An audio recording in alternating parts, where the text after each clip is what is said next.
네, 여호와를 믿으니 의로 여기시고 라는 제목인데요. 우리가 참 잘 압니다. 오늘 이 본문 말씀에 창세기 15장 6절 말씀, 아브라함이 여호와를 믿으니 여호와께서 이를 그의 의로 여기시고, 굉장히 잘 아는 말씀일 거예요. 그렇죠? 오늘 우리가 읽은 본문의 말씀을 보면요, 두 가지 사건이 등장합니다. 첫 번째 사건은요, 하나님이 아브라함의 믿음을 보시고 그를 의롭다라고 여기신 사건, 제가 금방 말씀드린 6절의 그 말씀입니다. 또 두 번째 사건은요, 하나님과 아브라함이 공식적으로 언약을 체결하는 사건이에요. 이 언약을 체결하면서 아브라함의 후손들이 어떤 일을 겪게 될지를 하나님이 말씀해 주십니다. 그리고 이 예언은 한 650년, 700년 뒤에 있을 창세기를 처음 읽었던 출애굽 이스라엘 백성들에게 그들이 겪었던 그 출애굽 사건이 정당한 하나님의 섭리였다라는 근거를 제공해 주게 되지요. 또 이 언약을 체결하면서 하나님이요, 아브라함과 그 후손에게 주실 땅의 경계를 알려주십니다. 그리고 그 땅에 이미 살고 있는 족속들의 이름을 나열해 줍니다. 이게 어떤 의미일까요? 출애굽한 이스라엘 백성들에게는. 네, 이것은요, 가나안 땅은 원래가 하나님이 언약 백성에게 주신 땅이다라는 것이에요. 그리고 그들이 들어가 맞서 싸워야 할 가나안 족속들이 누구인지를 알려주는 그런 역할을 합니다. 이게 무슨 말인 거 아니에요? 이것은 출애굽 이스라엘 백성들에게 그들이 나아가야 할 그 방향을 알려주는 그런 하나님의 메시지였던 것이죠. 가나안 땅을 목전에 두고 있던 2세대 언약 백성들이에요.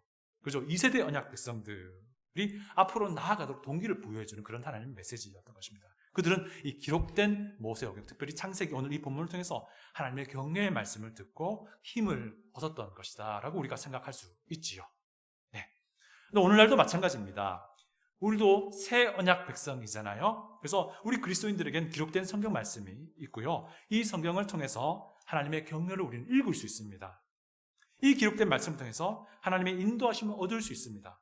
여러분, 제가 질문합니다. 그런데 우리는 실제로 이 기록된 말씀을 읽으면서, 들으면서, 배우면서 우리들은 하나님의 도전과 경륜을 읽어내고 있느냐, 듣고 있느냐, 배우고 있느냐 하는 거예요. 또 우리 본문 보시면 아까도 말씀드렸지만 신약성경에서 정말 중요하게 인용하는 말씀이 나옵니다. 그것이 6절입니다. 아브라함이 여호와를 믿으니 여호와께서 이를 그의 의로 여기시고, 로마서 4장, 갈라디아서 3장, 심지어 야고보서 2장도 이 똑같은 말씀을 인용합니다. 특별히 로마서와 갈라디아서가 인용한 말씀의 내용을 보면요, 이 말씀으로부터 시작해서 오직 믿음으로만, 행위가 아니고 오직 믿음으로만 우리가 하나님의 의로움을 얻을 수 있다라는 그런 정말 이 기독교 교리, 성경 말씀의 가장 핵심을 설명하는데 이 말씀을 인용하고 있습니다.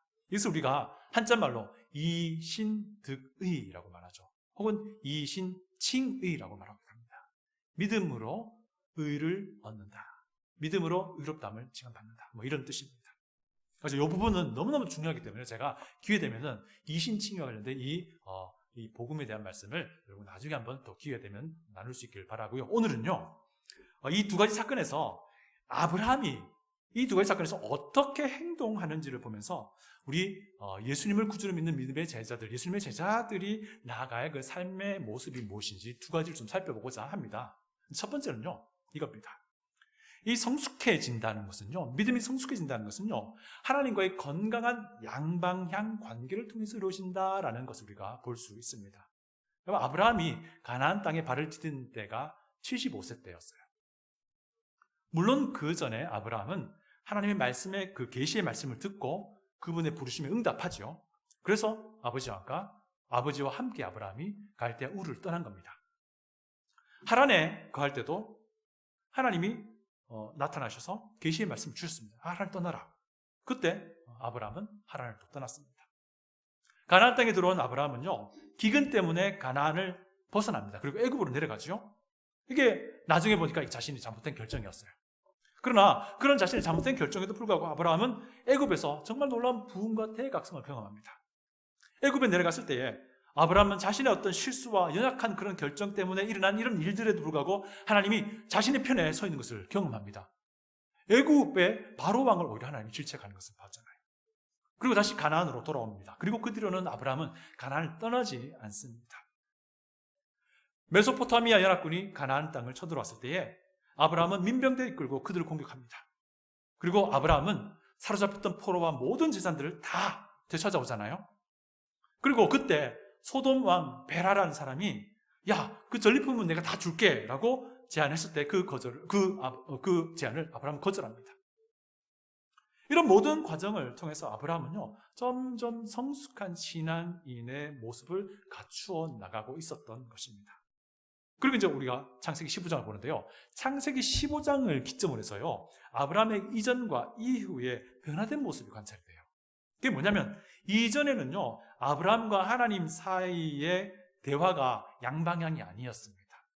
하나님이 일방적으로 말하고 그냥 아브라함은 그냥 순종하는 그런 관계였습니다. 이것이 어쩌면 굉장히 이상적이라고 생각할 수 있는데요, 어쨌든 간에 15장부터는요, 아브라함과 하나님 사이의 양방향의 대화가 시작된다는 사실이에요. 하나님이 말씀하시고 아브라함이 거기에 대해서 토를 달아요. 오늘 본문이 그런 내용이거든요. 한번 보도록 하겠습니다. 하나님이 아브라함에게 환상 중에 나타나셔서 이런 말씀하십니다. 1절 보시면요, 이런 말씀하십니다. 이후에 여호와의 말씀이 환상 중에 아브라함에게 임하여 이르시되 아브라함아 두려워하지 말라. 나는 내 방패요 너의 지극히 큰 상급이니라. 아브라함아 두려워하지 말라. 나는 내 방패요 지극히 큰 상급이다 라고 말씀하십니다. 여러분, 이 말은요, 요 1절에 아브라함이 메소포타미아 연합군의 대장 그돌라오메를 싸워서 이긴 사건하고요, 그 직후에 멜기세덱 만난 그때 일어났던 일들을 연상시켜요. 왜냐하면 멜기세덱이 했던 말과 아주 유사해요. 멜기세덱이 어떤 말을 했죠? 너희 대적을 내 손에 붙이신 지극히 높으신 하나님을 찬송할지로다. 너희 대적을 내 손에 붙이신, 그리고 지극히 높으신 하나님을 찬송할지로다. 이렇게 멜기세덱이 아브라함에게 말했었습니다.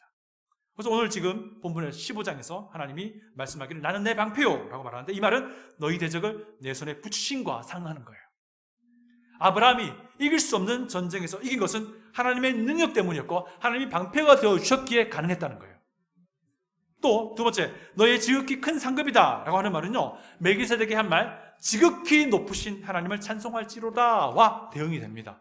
이 지극히 높으신 이라는 수직 어구가 유사한 것이죠. 서로 대응이 되는 겁니다. 전쟁에서 이기게 하신 지극히 크신 하나님의 그 영광을 생각해서 아브라함은 소돔 왕 베라가 제안했던 전리품을 거절했었습니다. 하나님은 그랬던 아브라함을 오늘 창세기 15장 1절에서 칭찬하고 있는 거예요. 나는 너의 지극히 큰 상급이다. 이 말은요, 네가 비록 소돔 왕 베라의 제안을 거절했지만 내가 너의 상급이니 내가 너를 채워줄게. 너 참 잘했어. 이런 칭찬의 말인 겁니다. 그리고 아브라함은 이것을 믿었어요.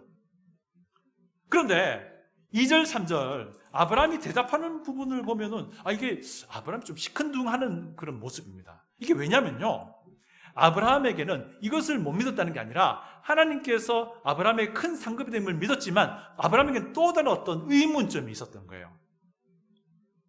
아마 하나님이 아브라함의 이 근심이 든 의문점이 무엇인지 아셨기에 처음에 두려워하지 말라라고 시작하셨는지 모르겠습니다.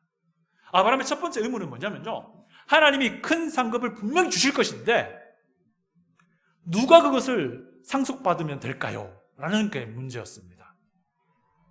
2절을 보시면요, 아브라함이 이르되 주 여호와여 무엇을 내게 주시려 하시나이까? 나는 자식이 없사오니 나의 상속자는 이 다메섹 사람 엘리에셀이니이다 라고 말합니다.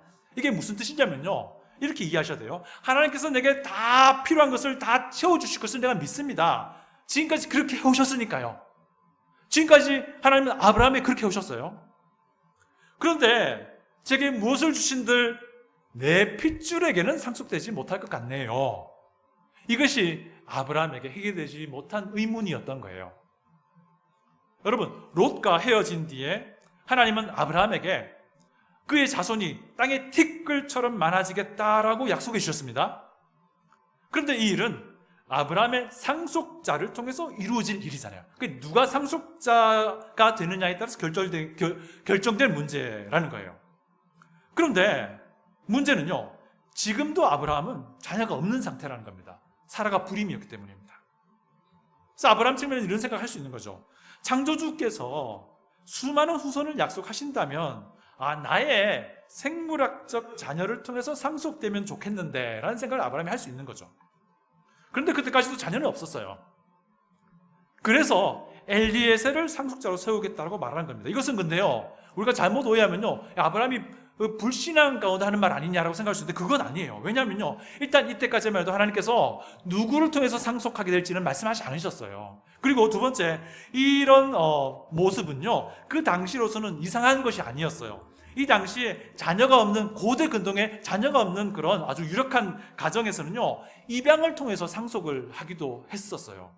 그래서 오랫동안 봐왔던 아주 믿을만한 엘리에셀이라는 집안의 집사 같은 사람이죠. 집안의 재정을 담당하는 모든 사람이죠. 그 사람을 입양하여 대를 잇고자 하는 것이 그냥 일반적인 그런 방법이었던 그 당시에. 그런데 1, 2, 3절 아브라함이 하는 말을 들어보면 굉장히 푸념 같아 보이기도 합니다. 그럴 상황에서 하나님이 아브라함에게 좀 더 구체적으로 말씀을 해주신 거예요. 아브라함, 너의 몸에서 날 자, 너의 생물학적 자녀가 상속자가 될 것이다 라고 구체적으로 알려주신 겁니다. 이전에는 알려주지 않았던 내용인 거죠. 아브라함에게 후손을 약속한 이래로 처음으로 알려주신 내용이에요. 이게. 그러면서 이거 확인해 주라고 하늘의 별을 보여준 겁니다. 바라고. 근데 이것을 전제하고 나서 아브라함이 하나님과 대화하는 내용을 보면요, 그 사이가 매우 가깝다라는 소리가 알 수 있어요. 아브라함이 자기가 고민한 결과를 말한 거예요. 그러면서 자기의 속내도 은근슬쩍 비치는 것이죠. 하나님이 아직 자녀를 주시지 않으셔서 엘리에셀이 상속자가 되어야 하는 것이 마땅합니다. 그렇게 하려고 합니다. 그런데 이것이 제 고민이었어요. 왜냐하면 내 몸에서 난 내 자녀가 좀 상속받으면 좋겠는데 이런 이제 마음을, 푸념을 하나님께 내어놓은 겁니다. 아브라함이 자신의 그 고민과 자신의 속내를 자연스럽게 창조주 되신 하나님께 말씀드린다는 것이 이전에 묘사된 아브라함과 15장부터 묘사된 아브라함의 차이입니다. 이후에 아브라함과 하나님의 대화를 보셔도요, 하나님과 아브라함이 딜까지 해요. 달라진 내용인 겁니다. 이전에는 하나님 말씀하시면 그냥 움직이는 아브라함이었던 거죠. 두 번째 사건의 대화도 마찬가지예요. 한번 봅니다. 하나님이 가나안 땅을 아브라함에게 주겠다라고 다시금 한번 약속해 줍니다. 그것이 7절인데요. 7절 봅니다. 또 그에게 이르시되 나는 이 땅을 내게 주어 소유를 삼게 하려고 너를 갈대아인의 우르에서 이끌어낸 여호와니라 라고 말합니다.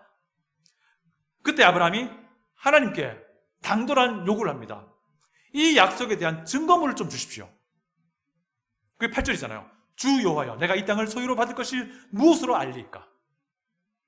여러분, 아브라함이요, 애굽 부흥의 이후로 가나안 땅을 떠나지 않기로 결심했습니다. 그죠? 그런데 사실은 이때까지만 해도요, 아브라함은 가나안에서 자기 소유의 땅이 없었어요. 이 한참 후에 작은 땅을 소유하긴 합니다. 근데 그것은요, 목적이 뭐냐면 자기 안에 사라의 무덤을 위해서 구매했던 막벨라 굴이라는 작은 땅이에요. 이것이 아브라함이 가나안에서 평생 소유했던 땅의 전부예요. 그런데 이 시점까지는 땅이 자체가 없었어요. 자기 소유의 땅이. 그래서 땅과 관련해서는 사실 막연한 그런 상황이었던 거예요, 지금. 그래서 아브라함은 이 부분에 대해서 좀 더 무언가 구체적인 정보가 있으면 좋겠다라는 생각을 한 겁니다. 왜 그랬을까요? 왜냐하면 상속자에 대해서는 하나님이 구체적인 정보를 주셨잖아요. 그러니까 땅에 대해서도 아브라함이 원하는 바가 생기는 것이죠. 그래서 하나님이 아브라함에게 공식적으로 언약을 체결해 주신 것이 오늘 본문의 후반부의 내용입니다. 이 대화 역시 아브라함과 창조주 유일하신 하나님 여호와 하나님과의 관계가 매우 가깝다라는 것을 보여줍니다. 창조주와 인간 사이에 일방적인 이제 관계가 아니고요, 양방의 관계가 시작되었다라는 것을 우리에게 보여줍니다. 이것이 애굽 부흥회를 거친 아브라함의 변화된 신앙의 모습입니다. 여러분, 우리는 하나님과 어떤 관계 안에 있습니까? 우리가 맺어야 할 하나님과 관계는요, 정말 친밀함에 근거한 양방향이 되어야 합니다. 이것이 건강한 신앙을 만든다고 저는 믿습니다. 그리고 그것에 근거해서 하나님의 말씀에 대해서 고민도 하고 또한 하나님께 질문도 하고 또한 하나님께 우리의 푸념까지도 내어드릴 수 있는 그런 관계가 되어야 합니다. 여러분, 우리가 하나님의 말씀을 전적으로 신뢰해야 합니다. 이거 지당한 말씀입니다.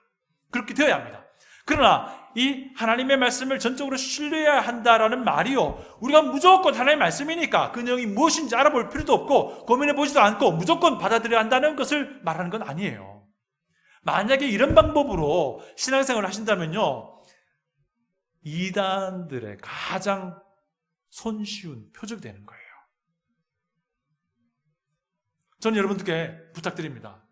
여러분이 하나님의 말씀을 듣게 되고 읽게 되고 받게 된다면요, 그 말씀의 의미가 무엇인지 진지하게 고민해 보시기를 부탁드립니다. 그리고 그 말씀의 의미가 나의 삶에 어떤 변화를 줄지까지 고민해 보시기 바랍니다. 그리고 나서 그 말씀의 가르침을 확고하게 붙드는 그런 신앙이 되시기를 부탁드립니다. 근데 그러기 위해서는요, 아브라함처럼 우리도 하나님께 가까이 나가서 하나님께 나의 짐을 다 쏟아낼 수 있어야 됩니다. 하나님, 이 말씀의 의미를 좀 이해시켜 주세요. 하나님, 이 말씀을 내가 수용하면요, 내 삶에 이런저런 변화가 생길 것 같은데 나 이런저런 변화하는 거 싫어요.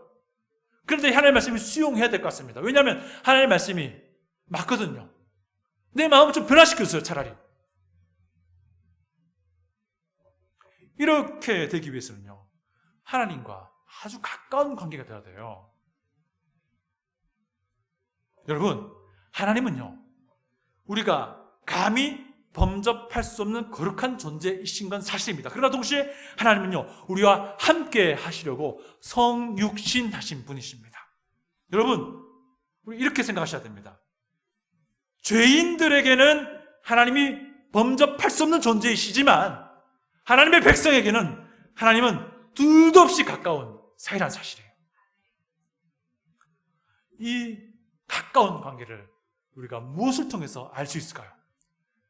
우리 각자가요, 기도할 때 어떻게 기도하는지 보면 알 수 있어요. 우리 각자 기도하느냐 안 하느냐를 통해서도 알 수 있고요. 여러분, 우리가 하나님과 양방통행하는 그런 신앙인이 되기를 부탁드립니다. 굉장히 중요한 문제예요. 두 번째 우리가 볼 수 있는 것은요, 믿음이라고 하는 것은 하나님의 계시를 신뢰하는 거예요. 아브라함도요, 하나님의 계시의 말씀을 신뢰했어요. 이 말은요, 하나님이 아브라함에게 알려주신 말씀에 대해서 신뢰했다는 거예요. 거꾸로 보면요, 어떤 뜻이냐면요, 하나님이 알려주지 않은 것에 대해서는요, 아브라함은 굉장히 우스꽝스러울 정도로 자유로웠어요. 이게 아브라함의 모습입니다. 하나님이 떠나라고 하니까 우르를 떠나고요, 하나님이 떠나라고 하니까 하란을 떠났습니다. 하나님이 후손을 티끌과 같이 많이 주겠다 하시니까 그 말씀을 신뢰했어요. 그리고 이때는 하나님이 누가 상속자가 될지는 알려주지 않으셨어요. 그런데 아브라함은 아들이 없습니다. 그리고 아브라함은 자기에게 알려진 그 계시의 말씀의 범위 안에서 최선을 다합니다. 그래서 나온 결과가 오늘 본문의 첫 번째 사건인 거예요. 그 당시 문화에 따라서 엘리에셀을 양자로 입양해서 후손을 잇는 것이 하나님의 방법이겠구나 생각을 한 거예요. 하나님의 그 계시의 범위 안에서 충실한 거예요. 그때 하나님이 아브라함에게 새로운 말씀을 알려주신 것입니다.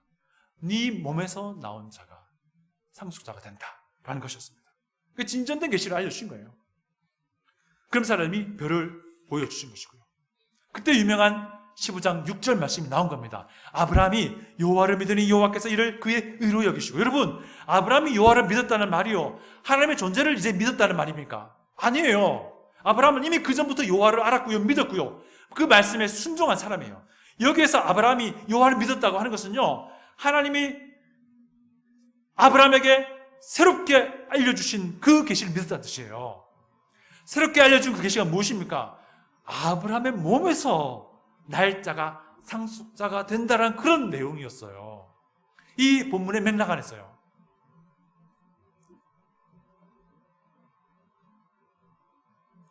아브라함 보기에 상속자가 입양되어도 후손은 생기는 것이니까 엘리에셀을 상속자로 여기고 그렇게 하려고 했던 겁니다. 그러나 하나님은 그 아브라함의 생각을 바꿔주신 겁니다. 무엇을 통해서? 새로운 정보를 하나님께서 주심으로. 이것을 새로운 계시라고 우리가 말합니다. 아브라함은요, 자기가 알고 있는 하나님의 계시에 대해서 최선을 다하는 사람이었어요. 이게 아브라함입니다. 이런 관점으로 아브라함을 보면요, 그의 삶의 행보가, 삶의 모습이요, 태도가 이해가 되기 시작해요. 아브라함은 지속적으로 하나님이 허락하신 그 계시의 범위 안에서 정말 최선을 다하고 충실합니다. 그래서요, 오늘 본문은 아니지만요, 두 번째 나온 결과가 하갈과의 결혼이에요. 굉장히 우스꽝스럽잖아요. 사라가 불임이니까 사라의 여종을 통해서 자녀를 낳으려고 한 겁니다. 그런데 우리가 보기엔 정말 엉뚱한 이야기처럼 보이는데요, 이 당시 문화에서는요, 이 자연스럽게 행해지던 관습이었어요. 내 아내가 불임일 경우에 내 아내의 여종을 통해서 자녀를 얻는 것, 그래서 대를 잇는 것, 이게 또 대단한 굉장히 자연스러운 그런 문화였던 거예요. 그래서 아브라함은요, 하갈과의 사이에서 태어난 아들을, 이스마엘을 자기의 상속자라고 굳게 생각하고 믿고 있어요. 99세가 될 때까지. 그때 하나님이 나타나시죠. 그리고는 업데이트된 계시를 알려주십니다. 야, 사라를 통해서 난 아들이 상속자가 될 것이다 라고 말씀해 주신 거예요. 그리고 그 다음에 100세 되는 해에 아들이 태어난 것입니다. 그럼 아브라함의 삶을 관찰하면요, 그는 철저하게 하나님의 말씀에 따라가는 사람이었어요.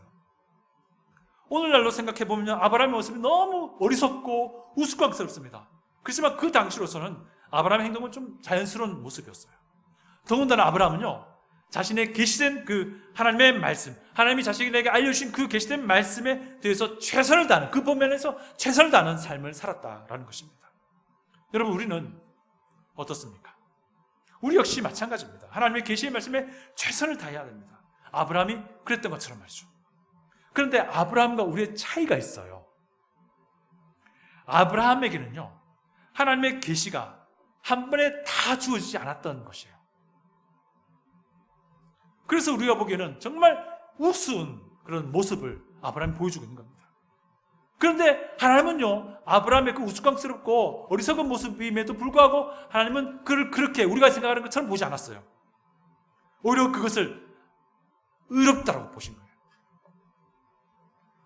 그런데 오늘날 우리에게는요, 하나님의 계시가 온전한 형태로 다 주어져 있다는 사실이에요. 그것이 성경입니다. 하나님은 아브라함의 그 이상한 그런 모습들에 대해서 관용하셨어요. 그 이유가 무엇입니까?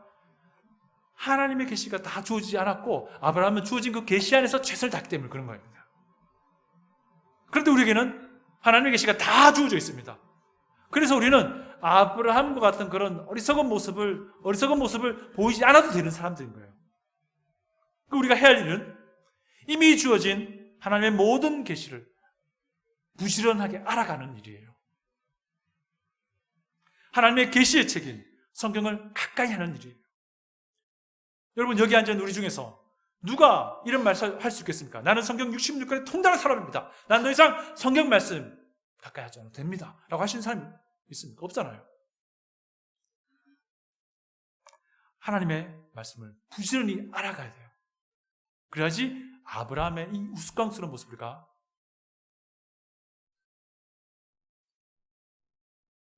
반복하지 않을 수 있는 겁니다. 우리가 성경 말씀 앞에 겸손해야 됩니다. 왜?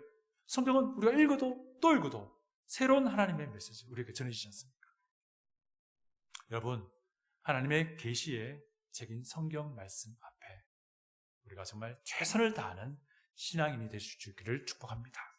그렇다면요, 하나님의 이 책을 가까이 해야 합니다. 하나님의 책 앞에서 겸손해야 됩니다. 하나님의 이 책을 가까이 하고 읽고 알아가야 합니다. 그래야지 우리가 하나님을 신뢰할 수 있는 거예요. 저는 문득 이런 생각을 해봅니다. 하나님이 아브라함에게는 정말 관대하셨습니다. 그렇죠? 근데 우리가 보기에는 참 이상하고 어리석어 보이고 우스꽝스러운 모습인데 하나님은 그렇게 보지 않으셨습니다. 그 이유가 무엇이었습니까? 하나님이 자기의 그 계시를 아브라함에게 완전히 다 알려주지 않으시고 스텝 바이 스텝을 알려주셨기 때문입니다. 그런데 우리는 어떻습니까? 다 열려 있습니다. 하나님의 계시가 우리에게 다 열려 있어요. 문제는 우리가 게을러서, 우리가 교만해서 하나님의 계시의 책 성경 앞에 겸손하지 못한 겁니다. 여러분, 아브라함은요, 진짜 몰라서 몰랐던 것이고요. 우리는요, 게을러서, 교만해서 모르는 겁니다. 몰라서 몰랐던 아브라함에게 하나님은 관대하셨습니다. 그런데 게을러서, 교만해서 모르는 우리를 하나님이 어떻게 평가하실까요? 여러분, 성숙한 믿음은요, 건강한 하나님과의 양방향 관계를 통해서 이루어집니다. 하나님의 말씀에 대해서 진지하게 고민하시고 질문하시고 답하시고 하나님의 도우심을 끝까지 붙들고 찾아낼 수 있는 그런 양방향 관계의 성숙한 신앙이 되시길 축복합니다. 또 두 번째, 다시 한번 반복합니다. 우리가 하나님의 계시된 이 말씀 앞에 충실할 수 있기 바랍니다. 우리가 더 이상은 게을러서, 교만해서, 하나님의 계시된 말씀을 몰라서 하나님을 신뢰하는 데 실패하지 않길 바랍니다. 정말 더 부지런하고 더 겸손한 마음으로 하나님의 계시를 알아가고, 그리고 더 많은 하나님의 말씀 앞에 더 많은 순종을 드릴 수 있는 그런 믿음의 성숙한 신앙이 될 수 있기를 축복합니다. 다 같이 기도하겠습니다.